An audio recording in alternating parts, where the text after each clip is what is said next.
sakit-sakit ni tuan-tuan, ujian-ujian yang kita tak suka ni sebenarnya tuan-tuan, adalah kesakitan ataupun pain yang memang Allah dah susun custom untuk kita.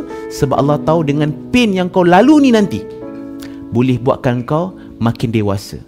Ramai orang cuba lari daripada kesakitan, tapi sebenarnya kesakitan itulah yang mendewasakan kita. Tuan-tuan, cuba tanyalah orang-orang hebat hari ni.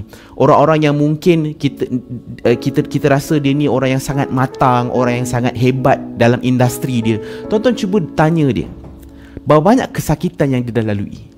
Orang hebat, orang berjaya, orang kuat, orang matang, yang hari ni kita nampak dia matang, dia dulunya bukan matang. Dia bukan lahir-lahir matang, tapi dia lalui kesakitan yang sangat banyak menyebabkan dia matang hari ni.